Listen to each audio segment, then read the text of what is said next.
కుంభకోణాల గురించి నిజాలను నిర్భయంగా చెప్తున్నందువల్ల ప్రభుత్వం దిక్కుతోచక దొడ్డిదారిన కూడా కొన్ని పనులు చేసే ప్రయత్నం చేసినప్పటికి కూడా అవి సఫలం కాకపోవడంతో ఎవరైతే బాధితులు ఉన్నారో బాధితుల దగ్గరికి పోయి వాళ్ళకు న్యాయం చేయాల్సిన పరిస్థితి అనేది ఏర్పడుతున్నది.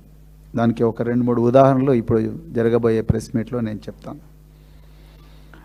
మీ అందరికి కూడా తెలుసు, ఈ తెలంగాణలో 2000 కోట్ల గురుకుల కుంభకోణం అనేది కంటిన్యూగా జరుగుతూనే ఉన్నది. ఇంతకుముందు ఇదే వేదిక మీద మీ అందరి ద్వారా తెలంగాణ ప్రజలకు ఈ కుంభకోణం యొక్క వివరాలన్నీ కూడా చాలా వివరాలతో మేము ప్రజల ముందర పెట్టడం జరిగింది. దీనికి ముందు గౌరవ ముఖ్యమంత్రి గారు అసలు కుంభకోణమే లేదు, కేవలం మేము 687 కోట్ల కాంట్రాక్టులు మాత్రమే ఇచ్చాము, కానీ మతి లేకుండా హరీష్ రావు గారు, ప్రవీణ్ కుమార్ వీళ్ళందరూ కూడా మాట్లాడుతున్నారు. వాళ్లకు నేను పిల్లలకు న్యాయం చేయడం ఇష్టం లేదు అని చెప్పి ఒక 2 వారాల క్రితం ఆరుట్లలో తెలంగాణ పబ్లిక్ స్కూల్ ఇనాగరేషన్లో గౌరవ ముఖ్యమంత్రి రేవంత్ రెడ్డి గారు మాట్లాడారు. అంతకన్నా ముందు మరి లక్ష్మణ్ కుమార్ గారిని, పాపం అజరుద్దీన్ గారిని పంపించి వాళ్ళతో కూడా ఇదే మాటే వాళ్ళే వేయించారు, వాళ్ళకి స్క్రిప్ట్ ఇచ్చి. అక్కడ కూడా వాళ్ళతో ఏం చెప్పారు, మేము పిల్లలకు న్యాయం చేయాలని ప్రయత్నం చేస్తున్నాం, మేము కాస్మెటిక్ ఛార్జీలు పెంచాం, అవి పెంచాం, ఇవి పెంచాం, ఇప్పుడు బీఆర్ఎస్ వాళ్ళకి ఇష్టం లేదని చెప్పేసి అసలు పిల్లలకు రావాల్సిన న్యాయమైన వస్తువులు మేము అందిస్తుంటే మీరు కక్షగట్టి వాళ్ళకు రాకుండా చేస్తున్నారు అని చెప్పి మా మీదనే దుమ్మెత్తిపోయే ప్రయత్నం చేశారు. కానీ తెలంగాణ ప్రజలకు నిజాలు చెప్పాల్సిన బాధ్యత భారత రాష్ట్ర సమితి మీద ఉంది. ఇక ఇప్పటికీ స్కూలు స్టార్ట్ అయ్యి దాదాపుగా ఇంటర్మీడియట్ కాలేజీలు స్టార్ట్ అయ్యి దాదాపుగా 26 రోజులు అవుతుంది. మరి పాఠశాలలు స్టార్ట్ అయ్యి 10 రోజులు అవుతుంది. ఇంతవరకు పిల్లలకు పాఠ్య పుస్తకాలు కొన్ని చోట్ల నోటు పుస్తకాలు తప్ప చాలా చోట్ల కూడా యూనిఫామ్ కానీ, అదేవిధంగా మరి పీటీ డ్రెస్సులు కానీ, నైట్ డ్రెస్సులు కానీ, బెడ్షీట్స్ కానీ, టవల్స్ కానీ, కార్పెట్స్ కానీ ఏవి రాలేదు.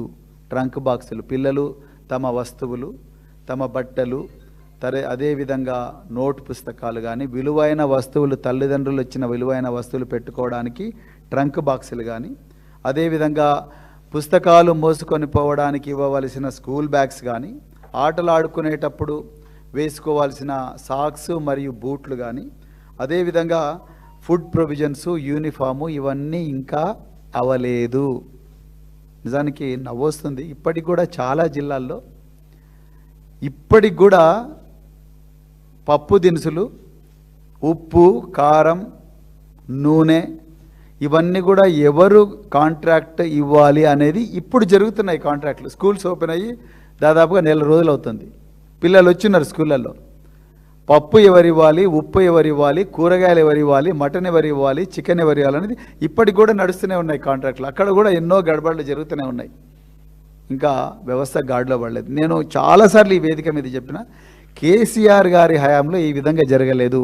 రేవంత్ రెడ్డి గారు, మీరు నన్ను ఏమన్నా పర్వాలేదు, మీరు నన్ను ఎంత ఇబ్బంది పెట్టినా పర్వాలేదు, ఈ మాట మాత్రం మళ్ళీ చెప్తా. ఎందుకంటే ఆ హయాంలో నేను అధికారిని. ఇప్పుడు మీరు ఏ సవ్యసాచి ఘోష్ గారితోనైతే మీరు ఈ పనులన్నీ చేయిస్తున్నారో, నేను ఆ విధంగానే ఆ రోజుల్లో మేమందరం అధికారులుగా పనిచేసినాం. కానీ మీలాగా ఎప్పుడు పని చేయలేదు. అప్పట్లో ఏప్రిల్ నెలలోనో, మార్చి నెల లేదా ఏప్రిల్ నెలలోనో, జనవరి, ఫిబ్రవరి, మార్చి లోపల రాబోయే విద్యా సంవత్సరానికి ముందరనే ప్లాన్ చేసుకునే వాళ్ళం. మీరు ఇప్పటికీ పిల్లలకు ఏం కావాలనే దాని మీద ఒక స్పష్టమైన అవగాహనకు రాలేకపోతున్నారు. ఇది మొట్టమొదట మీరు యాక్సెప్ట్ చేయాలి, మీకు ఇష్టం ఉన్నా లేకపోయినా. Point number 1. పాయింట్ నెంబర్ 2, ఈ తెలంగాణలో ఇప్పటికీ 15 మంత్రులు ఉన్నారు గౌరవ ముఖ్యమంత్రితో గారు కలిపి. నా రిక్వెస్ట్ రేవంత్ రెడ్డి గారికి ఏంటంటే, మఫత్ లాల్ అనేటోని 16వ మంత్రిగా పదవీ స్వీకార ప్రమాణం చేయించండి. అదేవిధంగా ఈ రమేష్ జైను, నిరంజన్ జైను వీళ్ళతో కూడా వాళ్ళని మంత్రులుగా చేర్చండి. మీరు వాళ్ళకి ఎమ్మెల్సీలు ఇస్తారో ఎమ్మెల్సీలు ఇవ్వరో మీ ఇష్టం, వాళ్ళని మంత్రులుగా పెట్టుకోండి. మీకు ప్రాణాలు చల్లగా ఉంటాయి. మీకు కావాల్సిన పనులన్నీ వాళ్ళే చేసి పెడతారు. ఈ మంత్రులను అనవసరంగా ముందర పెట్టి వీళ్ళతోని మీరు వెనక గూడుపూటాన్ని నడిపే కార్యక్రమాలు చేయడం కన్నా డైరెక్టు మఫత్లాల్కు, అదేవిధంగా నిరంజన్ జైన్కు, అదేవిధంగా రమేష్ జైన్కు వీళ్ళకే మంత్రి పదవులు ఇవ్వండి, అయిపోతుంది. వాళ్ళే దేశమంతా తిరిగి తీసుకొని వస్తారు, డబ్బులు తీసుకొచ్చి మీకు ఇచ్చేస్తారు వెనక నుంచి మూటలల్లా. అట్లనే బడ్జెట్లో కూడా కాంగ్రెస్ పార్టీ కేటాయింపులు ఎన్ని, రేవంత్ రెడ్డికి సబ్ హెడ్ పెట్టి ఈ కేటాయింపులు ఎన్ని, ఇన్ని పైసలు వీళ్ళకు పోవాలి, ఇన్ని పైసలు వీళ్ళకు పోవాలి, మూటలు మోయడానికి ఇన్ని గన్ని బ్యాగులు కావాలి అని చెప్పి మీరు పెట్టండి. ఇవన్నీ తెలంగాణ ప్రజాస్తిని ఈ విధంగా దోచుకునే ఒక పథకం ఉంది. ఆ పథకంలో ఈ బడ్జెట్లో మల్లు బట్టి విక్రమార్కతోని ప్రవేశపెట్టండి. ఈ ముసుగులో గుద్దులాట ఎందుకు? ఇప్పుడు మనం పిల్లలకిచ్చే వస్తువుల గురించి చూద్దాం. ట్రంక్ బాక్సెస్, యుటెన్సిల్స్, ఇది గతంలో కొన్ని గురుకుల పాఠశాలలు ఇచ్చేవాళ్ళు. ఇప్పుడు రేవంత్ రెడ్డి గారు విద్యాశాఖ మంత్రి, సంక్షేమ శాఖ మంత్రిగా ఉన్నప్పుడు ఆయన అన్ని శాఖలు కూడా ఒకటే ప్రాజెక్ట్ మానిటరింగ్ యూనిట్కి తీసుకొచ్చాడు. ఇక ప్రాజెక్ట్ మానిటరింగ్ యూనిట్ అయితే దాని మీద మరొక బ్లాక్ బస్టర్ సినిమా తీయచ్చు. ప్రాజెక్ట్ మానిటరింగ్ యూనిట్ అన్ని పాఠశాలలకు అన్నప్పుడు దాంట్లో ఎస్సీ పాఠశాలలు వస్తాయి, ఎస్టీ పాఠశాలలు వస్తాయి, బీసీ పాఠశాలలు వస్తాయి, మైనారిటీ పాఠశాలలు వస్తాయి, ఇంకా అన్ని పాఠశాలలు వస్తాయి. ఇక్కడ గమ్మత్తైన విషయం ఏంటంటే ముఖ్యమంత్రి మీద విమర్శలు వస్తున్న ప్రతిసారి కూడా ముఖ్యమంత్రి గారు ఏం చేస్తున్నారు, అడ్లూరి లక్ష్మణ్ కుమార్ను, అజరుద్దీన్ను, అదేవిధంగా పొన్నం ప్రభాకర్ను ముందర తీసుకొచ్చి పెడుతున్నాడు. కానీ ఈ డబ్బులు వచ్చే వ్యవహారం ఉన్నప్పుడు, ఈ డబ్బులు ఏ విధంగా రావాలన్నప్పుడు మాత్రం ఏదో స్టార్ హోటళ్ళలో మీటింగ్లు అవుతున్నాయి. ఆ స్టార్ హోటళ్ళలో మీటింగ్లు అయినప్పుడు ఈ స్టార్ హోటల్ మీటింగ్లలో వీళ్ళు ఎవ్వరికి కూడా తెలియదు. అక్కడ ఒక జీవో తయారవుతుంది. ఆ జీవో ముసాయిదా సెక్రటరియట్కి వస్తుంది. సెక్రటరియట్ నుంచి సెక్షన్ ఆఫీసర్లు, అసిస్టెంట్ సెక్షన్ ఆఫీసర్లు ఆ ముసాయిదా జీవోను ఫైళ్ళన్నీ సర్క్యులేట్ చేస్తారు. మరి సర్క్యులేట్ చేసినప్పుడు మరి పొన్నం ప్రభాకర్ గారి దగ్గర కూడా పోవాలిగా ఫైలు, అజరుద్దీన్ గారి దగ్గర కూడా పోవాలి కదా ఫైలు, మరి గిరిజన సంక్షేమ శాఖ మంత్రి దగ్గర కూడా పోవాలి కదా ఫైలు. కేవలం మీకు ఇష్టమైన అధికారులకు వాళ్ళని ఫైల్ స్టార్ట్ చేయమని చెప్పి ఆ ఫైలును డైరెక్ట్గా ముఖ్యమంత్రికి ఇచ్చేసి ముఖ్యమంత్రితో సైన్ చేయించి రోబస్ట్ జీవో ఒకటి తీసేయించి పెట్టేశారు. అంటే ఎంత ఘోరమైన పరిస్థితి ఉందంటే పొన్నం ప్రభాకర్ గారి సిగ్నేచరే ఉండదు ఇందులో. ఆయన బీసీ సంక్షేమ శాఖ మంత్రి. ఈ వస్తువులన్నీ బీసీ సంక్షేమ శాఖ కూడా పోతాయి. అజరుద్దీన్ సిగ్నేచరే ఉండదు, కానీ అజరుద్దీన్ డిపార్ట్మెంట్కు ఇవన్నీ కూడా పోతాయి. అంటే ఏ ఫైల్ అయితే తమకు లాభం జరుగుతుందో ఆ ఫైల్లో వీళ్ళ సిగ్నేచర్లు ఉండవు, కేవలం ముఖ్యమంత్రి గారి సిగ్నేచర్ ఉంటుంది. ఇది రెండవ విషయం తెలంగాణ ప్రజలు తెలుసుకోవాలి. ఇక మూడవది, ఈ తెలంగాణలో మేము ఎందుకు నిజంగా బీఆర్ఎస్ పార్టీ ఇంత గట్టిగా కొట్లాడుతుంది ఈ స్కామ్ విషయంలో అంటే ప్రజలందరూ కూడా గమనించాలి. ఇందులో రెండు కోణాలు ఉన్నాయి. ఒకటి ఏమో పిల్లలకు న్యాయబద్ధంగా కేసీఆర్ హయాంలో ఏ విధంగా అయితే వస్తువులు వచ్చినాయో ఆ వస్తువులు న్యాయబద్ధంగా పిల్లలకు మొదటి రోజే రావాలనేది మొట్టమొదటి లక్ష్యం.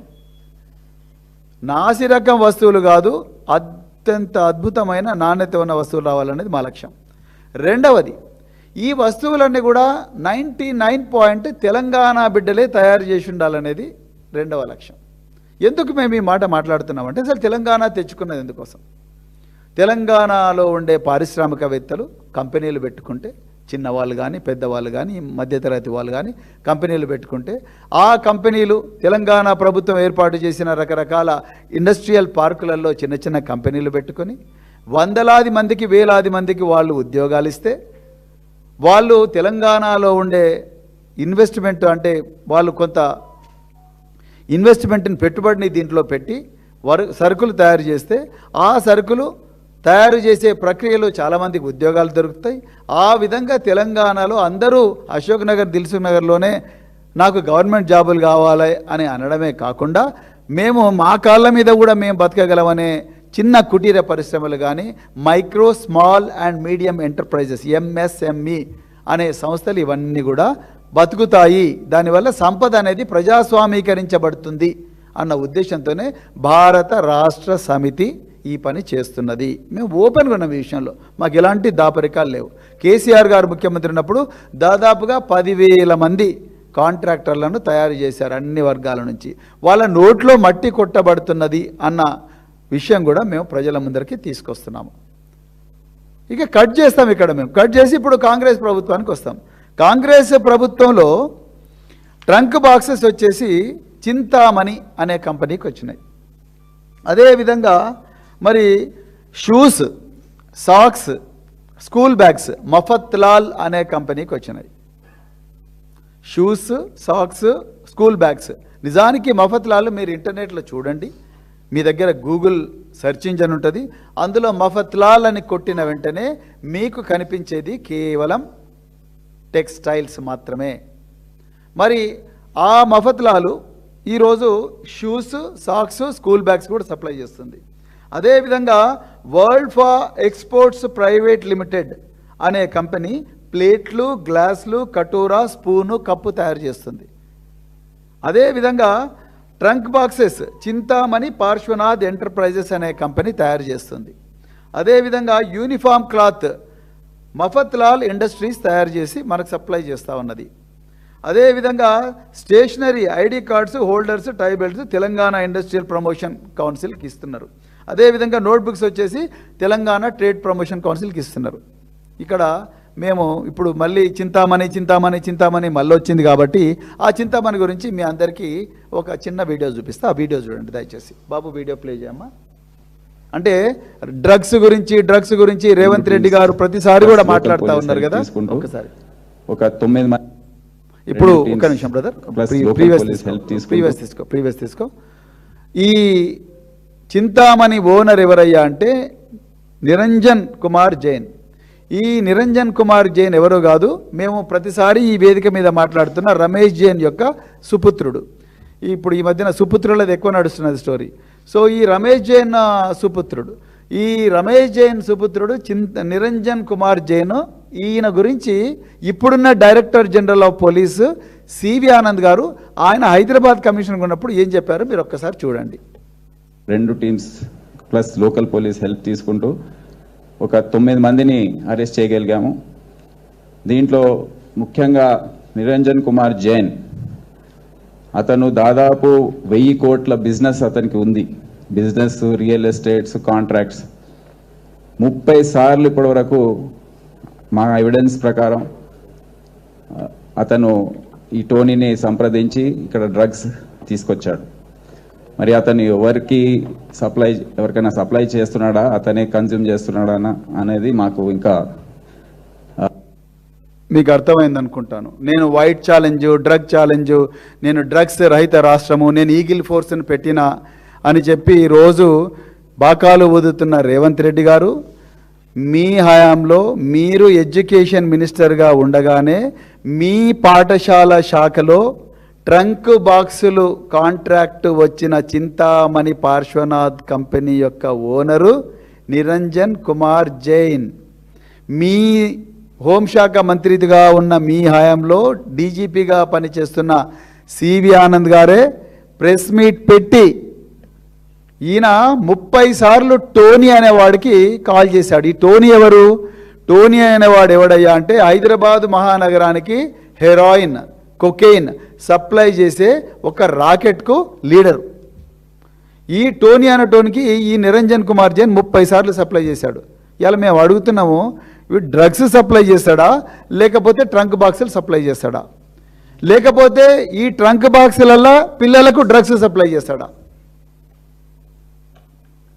ఇది ఇక్కడ పరిస్థితి.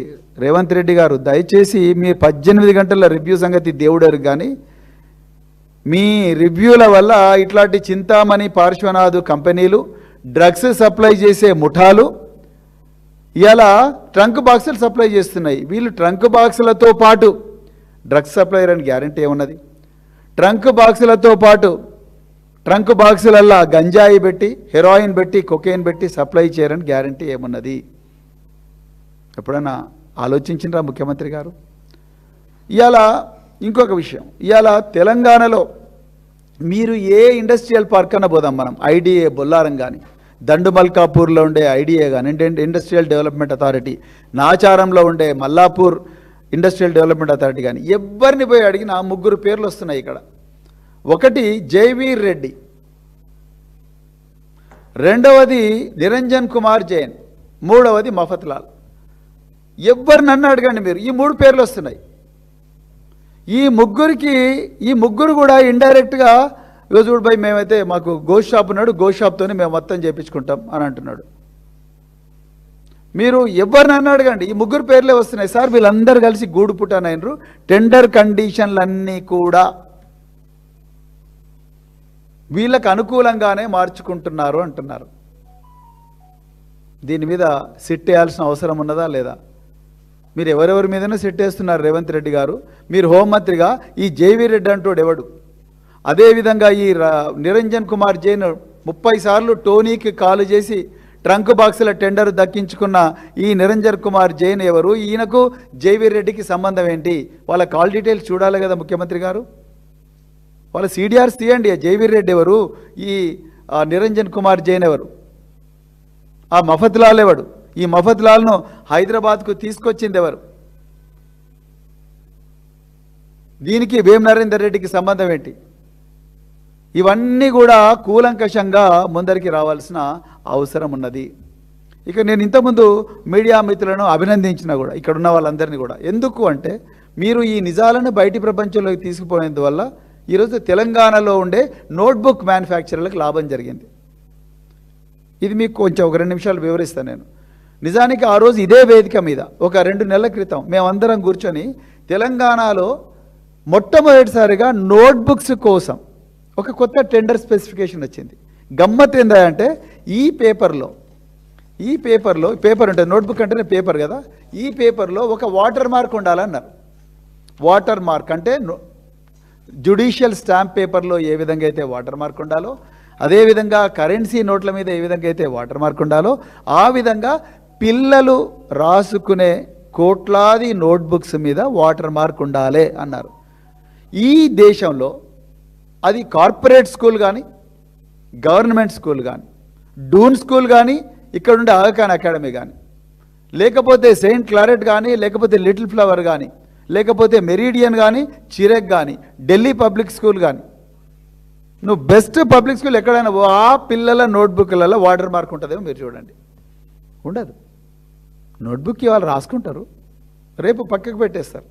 ఎగ్జామ్స్ అయిపోగానే నోట్బుక్ పక్కకు పోతాయి. దాంట్లో వాటర్ మార్క్ ఉండాల్సిన అవసరం ఉన్నది. దాంట్లో వాటర్ మార్క్ ఉండాలని నిబంధన పెట్టిండ్రు. అప్పుడు ఇదే వేదిక మీద మీ అందరి సమక్షంలో కొంతమంది తెలంగాణ నోట్బుక్ మ్యానుఫ్యాక్చరర్లందరూ వచ్చి బీఆర్ఎస్ పార్టీ గొంతుకగా ఈ విషయాన్ని ప్రజల బతుకు తీసుకొచ్చినాం.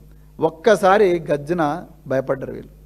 భయపడి దాన్ని 131 కోట్ల టెండర్ అయింది. అది ఒక్కసారి మీరందరూ అద్భుతంగా నిజాలు వార్తలు రాసినందువల్ల, నిజాలు ప్రజలకు చెప్పినందువల్ల, ఒక్కసారి దాని వాల్యూ ఆ వాటర్ మార్క్ అనే నిబంధన తీసేసినందువల్ల తెలంగాణలో ఉండే నోట్బుక్ మ్యానుఫ్యాక్చరర్లందరికీ న్యాయం జరిగి ఇప్పుడు అది కేవలం 53 కోట్ల టెండర్గానే మారింది.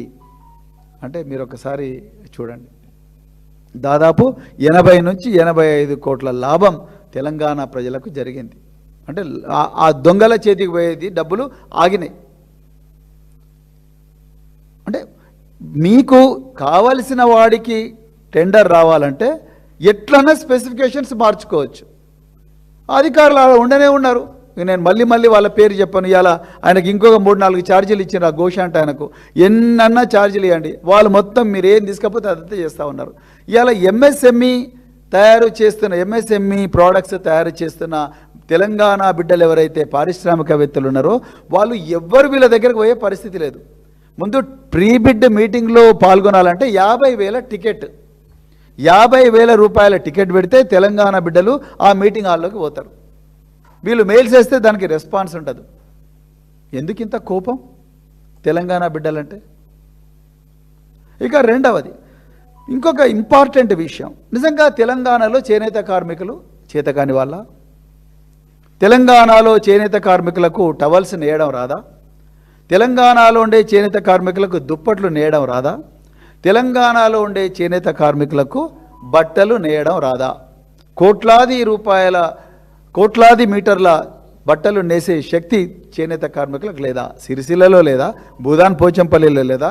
గద్వాలలో లేదా? లేకపోతే వరంగల్లో లేదా? లేకపోతే ఎక్కడ లేదు? చేనేత కార్మికులకు ఈ శక్తి లేదనేనా మీరు మఫత్లాల్కి ఇచ్చిండ్రు? అది మొట్టమొదటి ప్రశ్న.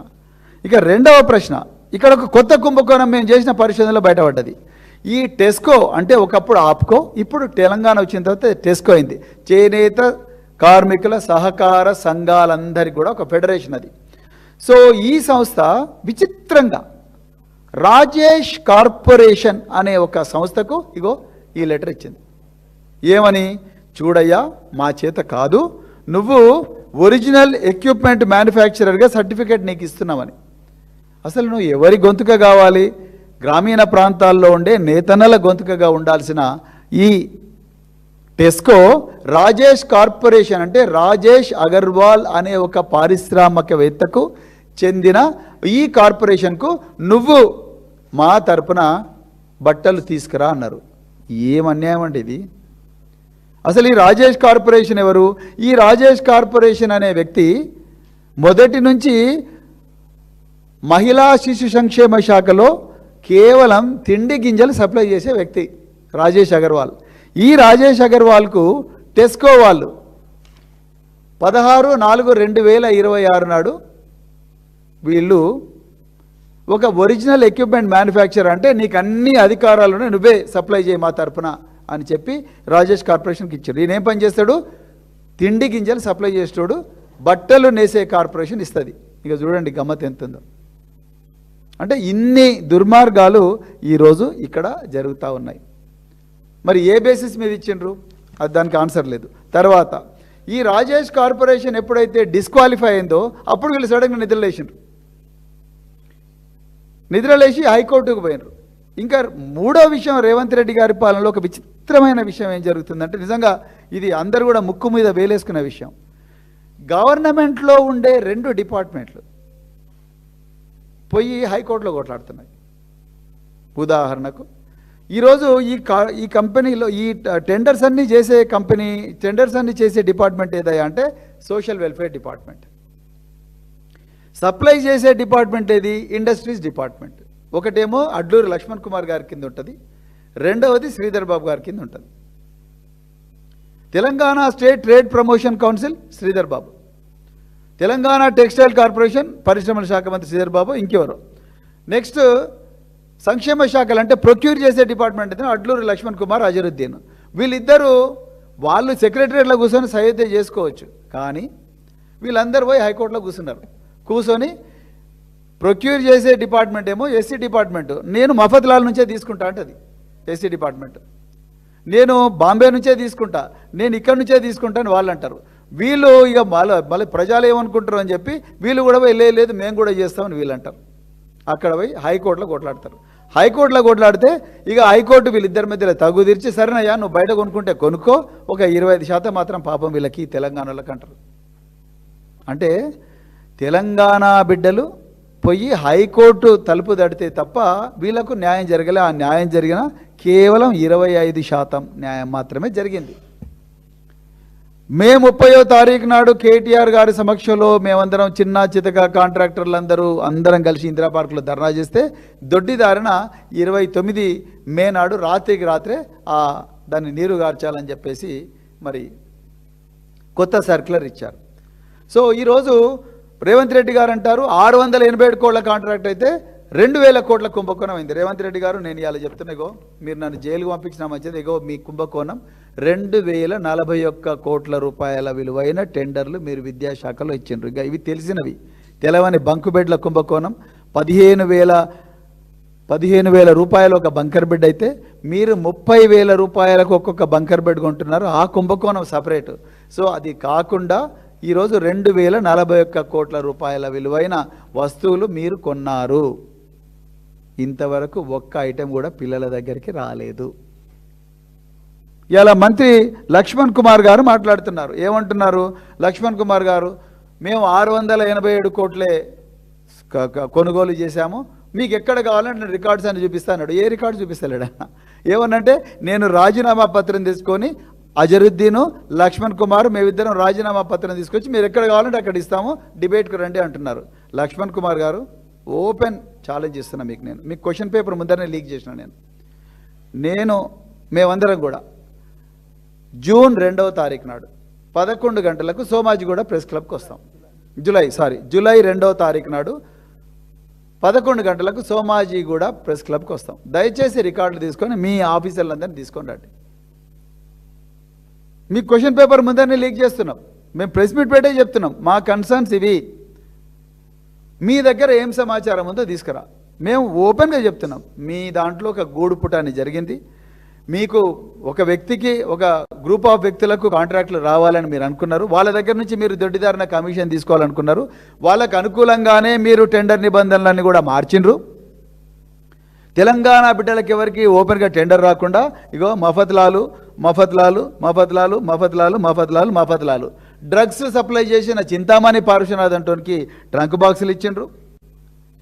అదేవిధంగా కొట్లాడంగా మరి లిడ్ క్యాప్ అంటే Telangana leather industries promotion corporation దానికి స్టేషనరీ ఐడి కార్డులు హోల్డర్ బెల్ట్స్ ఇచ్చిండ్రు. నాకైతే అర్థం కాని విషయం ఏంటంటే ఈ Telangana leather industries promotion corporation అంటే చర్మకారులు మాదిగలు మరి ఇతర ఉపకులాలు చర్మకారుల సంస్థ.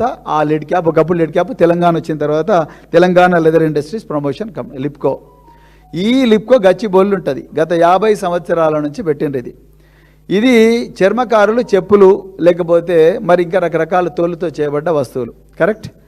ఇలా వీళ్ళకి ఏమిచ్చిండ్రు అంటే తెలంగాణ లెదర్ కార్పొరేషన్కు స్టేషనరీ ఇచ్చారు. తెలంగాణ లెదర్ కార్పొరేషన్ పేపర్ ఎట్లా తయారు చేస్తుంది? తెలంగాణ లెదర్ కార్పొరేషన్కి ఐడి కార్డులు ఇచ్చారు. ఐడి కార్డులు ఎట్లా తయారు చేస్తుంది? తెలంగాణ లెదర్ కార్పొరేషన్ ఐడి కార్డులు తయారు చేసే హోల్డర్ ఇచ్చారు. అదేవిధంగా తెలంగాణ లెదర్ కార్పొరేషన్ టైస్ అంటే పిల్లలు కట్టుకునే టై తయారు చేయమన్నారు, బెల్ట్ తయారు చేయమన్నారు. ఆ బెల్ట్ ఏమో రెగ్జిన్తో తయారవుతుంది, బట్టతో తయారవుతుంది. అంటే ఇంత ఘోరమా? దీని అన్ని చూడడానికి కోసం ఒక 5-6 మంది ఆఫీసర్లను డెసిగ్నేట్ చేశారు. Bala Maya Devi IAS, Mafatlal industries shoes socks school bags. Mafatlal ఏమో టెక్స్టైల్ తయారు చేస్తాడు, కానీ వానికి షూస్ సాక్స్ స్కూల్ బ్యాగ్స్ వచ్చినాయి. విజయేంద్ర IAS, ఈమెనేమో bedsheets carpets towels blankets monitor చేయాలి. షఫీయుల్లా IFS, ప్లేట్స్ గ్లాసు కటోరా స్పూను కప్పు ట్రంక్ బాక్సెస్. ఇక నవీన్ క్లాసు తర్వాత Santosh IAS Mallaiah Bhattu uniform cloth. తర్వాత Sitalakshmi IAS stationery ID card holder tie belt. C Sridhar commissioner SCDD ఈయన notebooks. వీళ్ళు monitor చేయాలి. ఇక వీళ్ళు IAS ఆఫీసర్లు వీళ్ళు పాలసీస్ ఎప్పుడు తయారు చేయాలి? ఇవన్నీ ఇక్కడ పోయి చూసుకుంటే వీళ్ళు ఏం పాలసీస్ తయారు చేస్తారు? గవర్నమెంట్లో ఈ పేద ప్రజలకు కావాల్సిన బేసిక్ పాలసీస్ ఏ విధంగా తయారు చేస్తారు? దాని మీద స్పష్టత లేదు. ఇంకా ఇంకొక విషయం, అసలు ప్రాజెక్ట్ మానిటరింగ్ యూనిట్ ఈ ప్రాజెక్ట్ మానిటరింగ్ యూనిట్లో అసలు ఈ కంపెనీలన్నీ కూడా నిజంగా ఉత్పత్తులు చేస్తున్నాయా లేదా అని చూడడం కోసం వీళ్ళందరూ కూడా ఆ యూనిట్స్కు పోయి చెక్ చేయాలి.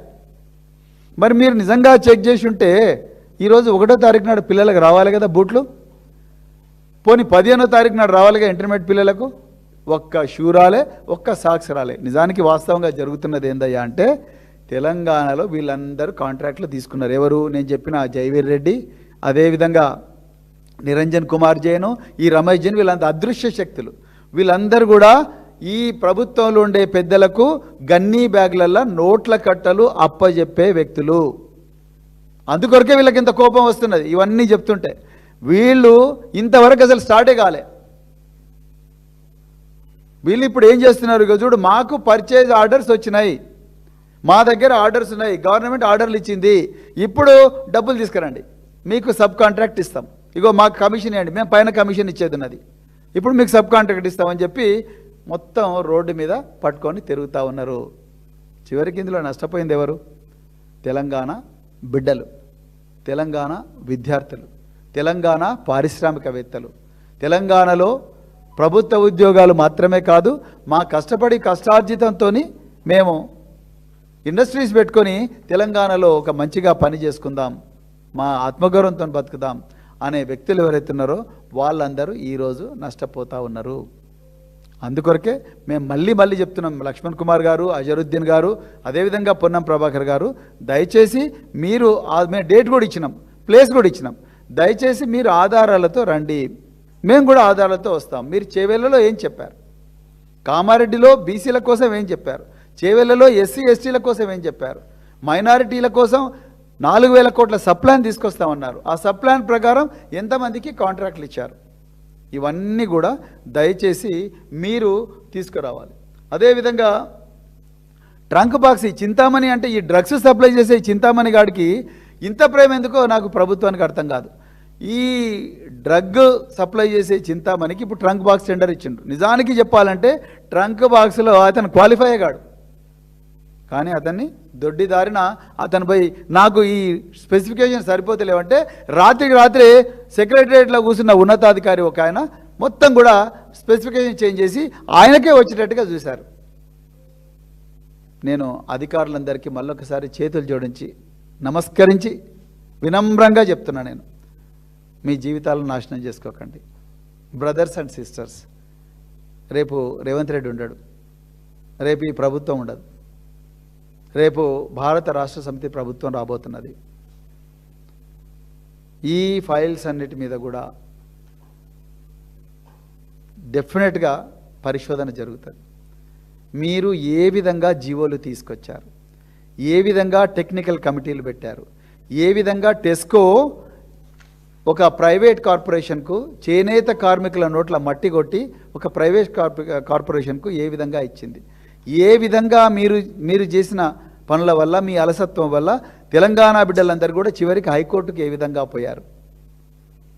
మీరు సంక్షేమ శాఖ మంత్రులకు ఫైల్ సర్క్యులేట్ చేయకుండా డైరెక్ట్ గౌరవ ముఖ్యమంత్రికి ఏ విధంగా తీసుకొని పోయారు. అదేవిధంగా ఈ జేవీ రెడ్డి అనేటోడు ఎవడు, అదేవిధంగా నిరంజన్ జైన్ అంటోడు ఎవడు, ఈ డ్రగ్ రాకెట్ ఏంది, ఈ ట్రంక్ బాక్సులలో డ్రగ్ పంపించే కుట్ర ఏమన్నా జరుగుతున్నదా, గంజాయి ఇప్పటికే పెచ్చరిల్లిపోతున్నది ఈ కాంగ్రెస్ పాలనలో అన్న ఈ పరిస్థితిలో మళ్ళీ డ్రగ్స్ సప్లై చేసిన వాడికి ట్రంక్ బాక్సుల కాంట్రాక్ట్ ఇవ్వడం అంటే మాకు చాలా భయం వేస్తున్నది, నిజంగా చాలా భయం వేస్తుంది. ఒకప్పుడు ఏదైతే అదానీ నడిపిస్తున్న పోర్ట్లో 20,000 కోట్ల రూపాయల విలువైన హెరాయిన్ దొరికిందని ఆ మధ్య న్యూస్ వచ్చింది అదానీ కంట్రోల్ ఉండే పోర్ట్లో. అలాంటి ఏదైనా జరగబోతుందా తెలంగాణలో? సిబి ఆనంద్ గారి స్టేట్మెంట్ చూస్తే అలాంటిది నిజం అనిపిస్తాను. 30 సార్లు నాకు హెరాయిన్ కావాలని 1000 కోట్ల సామ్రాజ్యానికి అధిపతి అయిన నిరంజన్ కుమార్ జైన్ ఫోన్ చేసిండంటే రేపు ఇదే 1000 కోట్ల సామ్రాజ్యానికి అధిపతి అయిన నిరంజన్ కుమార్ జైన్ ట్రంక్ బాక్సుల కాంట్రాక్ట్ తీసుకొని ఆ ట్రంక్ బాక్సుల ద్వారా వచ్చిన డబ్బులు ఆ ట్రంక్ బాక్సుల ద్వారా డ్రగ్స్ సప్లై చేయరని గ్యారంటీ ఇవ్వగలరా రేవంత్ రెడ్డి గారు? మీరు వీటన్నిటి మీద కూడా మీరు దయచేసి తెలంగాణ పిల్లలకు ఆన్సర్ చెప్పాలి. జూలై 2వ తారీఖు నాడు దయచేసి మీకు నిజంగా దమ్ముంటే అన్ని ఆధారాలతోని మేమందరం కూడా వస్తాం, దయచేసి రండి. ఈ విషయం చెప్పడం కోసమే ఈరోజు మేము ఈ ప్రెస్ కాన్ఫరెన్స్ పెట్టడం జరిగింది. మరి ఇంత నిజమైన ఇంత విలువైన సమాచారాన్ని తెలంగాణ ప్రజలకు అందించే ప్రయత్నం చేస్తున్న మీడియా మిత్రులందరికీ కూడా మరొకసారి చేతులు జోడించి నమస్కారం చెప్తూ జై తెలంగాణ, జై కేసీఆర్. రెడీ ఉంటాం మేము అన్ని మా దగ్గర ఉండే అన్ని ఆధారాలతోని మేము రెడీగా ఉంటాం. మేము మంత్రులు కూడా రమ్మంటున్నాం. రేపు 11 గంటలకు చెప్పాను కదా, మార్నింగ్ 11 గంటలకు మేము తప్పకుండా జూలై 2వ తారీఖు నాడు అది పోస్ట్పోన్ చేసుకోమని చెప్పండి. ఏమున్నది, ఇది ప్రజల ముందు సమాచారం పెట్టి ఇప్పుడు క్యాబినెట్ ఏమున్నది, క్యాబినెట్లో వాళ్ళు చేసిన దందలన్నీ ఫార్ములైజ్ చేసుకునే కార్యక్రమాలు ఉంటాయి. ఇది ప్రజల కోసం జరిగేది క్యాబినెట్ ఉంటాయి. ఇది ప్రజా క్యాబినెట్, అది దోపిడీ క్యాబినెట్. ప్రజా క్యాబినెట్గా రమ్మంటున్నాం, మీరు అందరూ రండి, మినిస్టర్లు అందరూ కూడా రండి, వచ్చి ప్రజల ముందర సమాచారం పెట్టండి.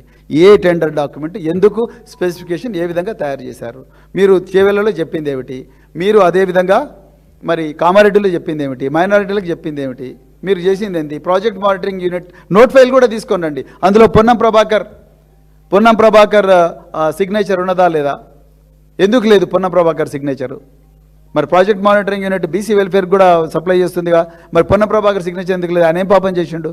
దాని మీద కూడా కావాలి. అజరుద్దీన్ ఎందుకు సిగ్నేచర్ చేయలేదు? అడ్డూరు లక్ష్మణ్ కుమార్ ఏమైనా రాసిండా దాని మీద? దాని కింద సెక్రటరీ ఏం రాశారు? నిజంగా ప్రాజెక్ట్ మానిటరింగ్ యూనిట్ GO 17లో పెట్టినవన్నీ కూడా మీరు అమలు చేస్తున్నారా? గిరిజన కోఆపరేటివ్ కార్పొరేషన్కు ఎన్ని కాంట్రాక్ట్లు ఇచ్చారు? మహిళా సంక్షేమ సంఘాలకు, మహిళా స్వయం సహాయక సంఘాలకు ఎన్ని కాంట్రాక్ట్లు ఇచ్చారు? SC STలకు ఎన్ని కాంట్రాక్ట్లు ఇచ్చారు? బీసీలకు ఎన్ని కాంట్రాక్ట్లు? అవన్నీ ఆ రోజు ప్రజల ముందర సోమాజిగూడలో మేము వెయిట్ చేస్తుంటాం. రండి, మంచి కాఫీ కూడా ఇస్తాం మీకు. Thank you very much. జై తెలంగాణ. అవును, తగ్గించారు. అవును, తగ్గించినట్టు నాకు ఈయన రైటింగ్ ఇవ్వలేదు. నాకు మా విచిత్రం, తెలంగాణలో రేవంత్ రెడ్డి ప్రభుత్వం ఎట్లా పనిచేస్తుందో చూడండి. మా దగ్గర పనిచేసే డ్రైవర్కు ఫోన్ చేసి ఆ వెహికల్ తీసుకొని రమ్మన్నారు. నేను 26 సంవత్సరాలు ఈ దేశ రక్షణ కోసం భార్యా పిల్లల్ని వదిలేసి పనిచేసిన మిత్రులారా. నిజానికి ఒక్కరోజు పిల్లలతో కలిసి నిజంగా ఆనందంగా సినిమాకు కూడా పోలేదు. నేను 3 సార్లు నా మీద హత్యాయత్నం అయింది. పోలీసులకు తెలుసు. నాకు వాళ్ళే రాతపూర్వకంగా నాకు ఇచ్చారు. నా దగ్గర ఆ మెమోస్ అన్నీ ఉన్నాయి. ఈరోజు నాతో ఈ మాట చెప్పించకూడదు ప్రభుత్వం. నేను తెలుగుదేశం హయాంలో పనిచేశాను ఆఫీసర్గా, కాంగ్రెస్ హయాంలో పనిచేశాను, బీఆర్ఎస్ హయాంలో కూడా నా ఆఫీసర్గా పనిచేసిన. ఏ రోజు కూడా నా భద్రతను వాళ్ళు తగ్గించలేదు. నేను 2021 జూలై 19 నాడు స్వచ్ఛందంగా పదవి విరమణ చేసిన. ఆ రోజు బీఆర్ఎస్ పార్టీ అధికారంలో ఉన్నది. వాళ్ళు ఒక్కరోజు కూడా ఒక కానిస్టేబుల్ తగ్గించలేదు, నా బీపీ కారు తీసుకురమ్మని చెప్పలేదు, ఎవ్వరు కూడా ఒక మాట అనలేదు. మరి ఈరోజు సడన్గా మా కానిస్టేబుల్కి ఫోన్ చేసి మీ సారు కేటగిరీ తీసేసినాం, నువ్వు ఆ బండి తీసుకొని వాపసు వచ్చాయంటే ఇది ఏమన్నా ఒక గౌరవపదమైన? నేనేమన్నా దందాలు చేస్తున్నానా? లేకపోతే తిరుపతి రెడ్డి చేసినట్టు, కొండలరెడ్డి చేసినట్టు వాళ్ళకు సబ్మిషన్ గన్స్ ఇచ్చిండ్రు.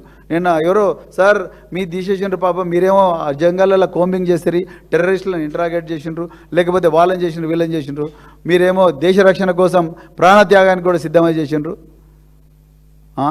ఆయననేమో ఏమీ చేయలే, చుట్టూ హైదరాబాద్ చుట్టూన్న భూములన్నీ దందా చేస్తున్నారు. ఆయనకేమో 4 గన్మెన్, సబ్మెషిన్ గన్స్, మామూలు గన్మెన్ కాదు, సబ్మెషిన్ గన్స్ ఉన్న ఉజీ సబ్మెషిన్ గన్స్ ఉన్న ఇజ్రాయెల్ నుంచి దిగుమతి చేసుకొచ్చిన అధునాతనమైన మెషిన్ గన్స్ వారికి ఇచ్చారు. మరి ఆయన ఏదైనా చైర్మనా, లేకపోతే అజిత్ దోవల్ గారు లాగా తెలంగాణ స్టేట్ సెక్యూరిటీ అడ్వైజరా తిరుపతి రెడ్డి గారు? మరి వారికి ఇచ్చారు. మరి వారికి ఉన్న థ్రెట్ నాకెందుకు లేదు? మరి మా హోంమంత్రి రేవంత్ రెడ్డి గారిని చెప్పాలని కోరుకుంటున్నా. ఎగ్జాక్ట్లీ, చాలా మంచి ప్రశ్న అడిగారు. ధన్యవాదాలు ఈ ప్రశ్న అడిగినందుకు. ఎందుకు తగ్గించారంటే చూస్తున్నారు కదా మీరు. ఇప్పుడు నేను 2000 కోట్ల గురించి మాట్లాడాను, ఆధారాలను ముందర పెట్టే మాట్లాడాను. ఏదో పంచులు ఇవ్వడానికి ఇక్కడ రానది మీకు కూడా తెలుసు. నా దగ్గర అన్ని ఆధారాలు ఉన్నాయి. నేను ఓపెన్గా చెప్తున్నాను. తప్పు ఉంటే తప్పు చెప్తా, తప్పంటే నేను ఒప్పుకుంటా. నేను ఆధారాలతో సహా వీళ్ళ దుర్మార్గాలు బయట పెడుతున్నా. మొన్న బండి సంజయ్ గారి పుత్రరత్నమైన బండి సాయి భగీరథ్, ఆ బాబు 1 సంవత్సరం నుండి ఒక అమ్మాయిని ఘోరంగా అత్యాచారం చేస్తే దాని గురించి ఆధారాలతో సహా మీ ముందరే చట్టాన్ని ముందర పెట్టి నేను మాట్లాడాను. ఆ రోజు గౌరవ ముఖ్యమంత్రి, హోంమంత్రి అయిన రేవంత్ రెడ్డి గారిని నేను ప్రశ్నించిన, అయ్యా రేవంత్ రెడ్డి గారు, మీకు బండి సంజయ్కి స్నేహం ఉంటే ఉండొచ్చు, ఆ మిత్రబంధాన్ని గౌరవించడం కోసం ఆ అమ్మాయి నోట్ల మట్టి కొట్టకండి, ఆ అమ్మాయి జీవితాన్ని నాశనం చేయకండి, నిందితుడిని అర్జెంటుగా అరెస్ట్ చేయండి అని రిక్వెస్ట్ చేసిన. ఆయనకు నచ్చలేదు. ఆయన కావాలని డ్రామా ఆడారు. నరేంద్ర మోడీ పోయిన తర్వాత ఒక లీక్ చేశాడు. లీక్ చేసి ఏదో సివి ఆనంద్ను అడిగినట్టు అదే చెప్పారు, కాలేదు. చివరికి బహిరంగంగానే బండి సంజయ్ గారిని ముఖ్యమంత్రి గారు అడుక్కుంటున్నారు. ఒక గౌరవ ముఖ్యమంత్రి, 10 లక్ష మంది పోలీసులకు బాస్ అయిన ముఖ్యమంత్రి రైడ్ చేసి తీసుకురావాల్సిన ఒక నిందితుడిని దయచేసి సరెండర్ చేయి బ్రదర్ అని చెప్పి అడుక్కుంటున్నారు. అది కరెక్ట్ కాదు ముఖ్యమంత్రి గారు అన్నాను నేను.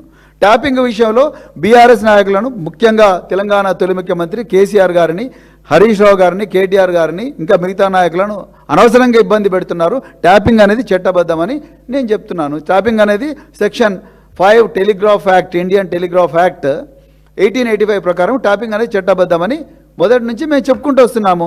అది ట్యాపింగ్ ఏదో ఘోరం జరిగిపోయింది, నేరం జరిగిపోయింది. భారత ప్రభుత్వం నుంచి అన్ని రాష్ట్ర ప్రభుత్వాలు ట్యాపింగ్ చేస్తాయి.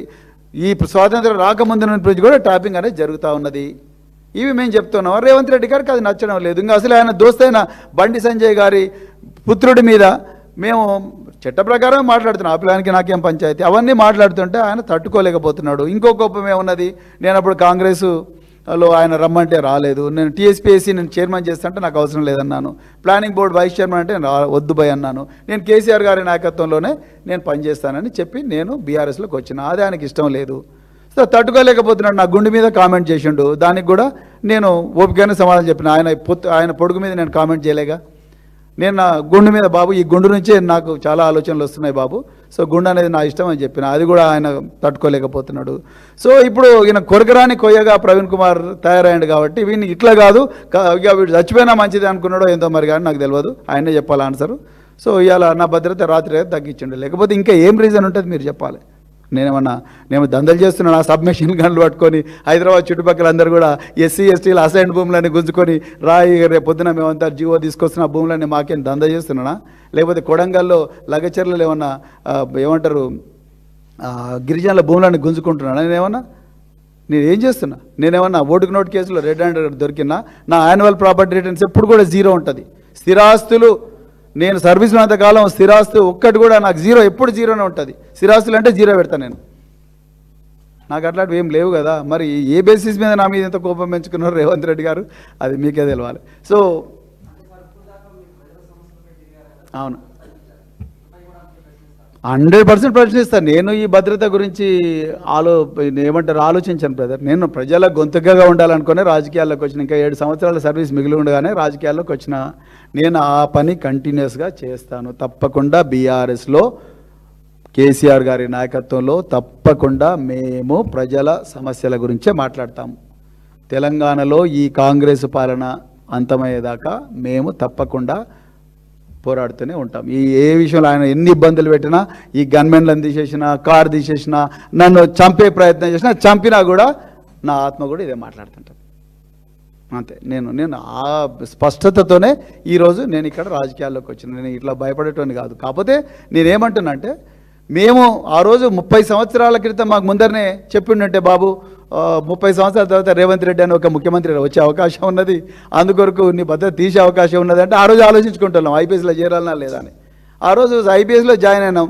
మరి భారత సరిహద్దు లోపల మాకు ట్రైనింగ్ ఇచ్చిండ్రు. మేము జాయిన్ అయిన రోజే సరిహద్దులో పోయిన రోజే 16 మంది చచ్చిపోయినారు కానిస్టేబుల్.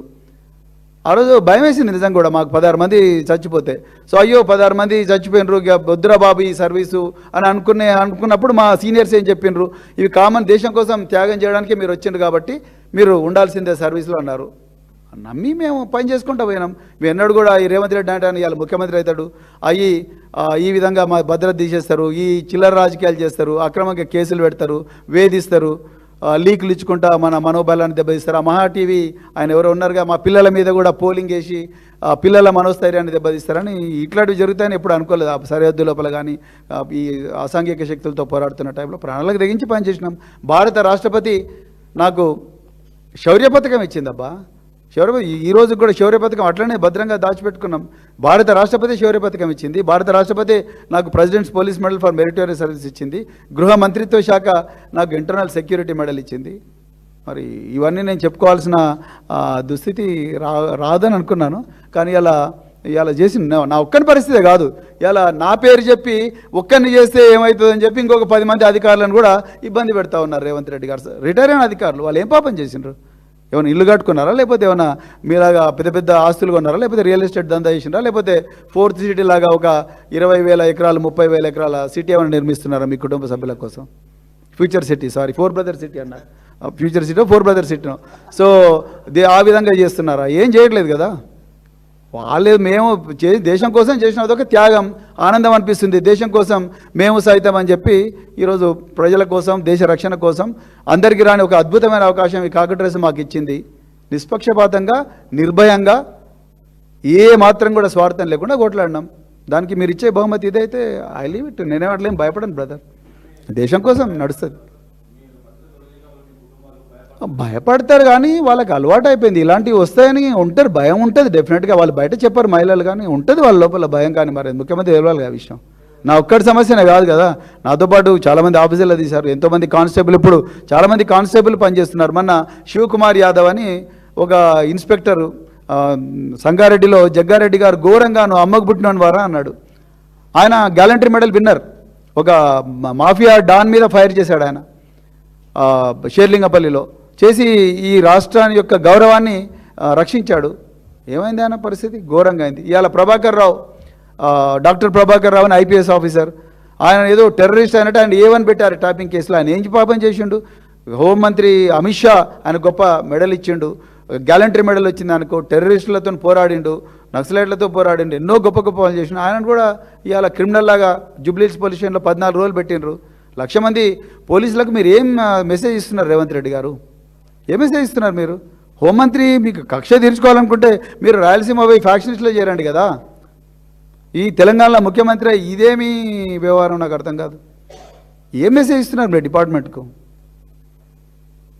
సో నేనేం భయపడను బ్రదర్, నేను భయపడను, చచ్చిపోయినా ఐ డోంట్ కేర్. మేము ఇది ఎప్పుడో డిసైడ్ అయిపోయింది.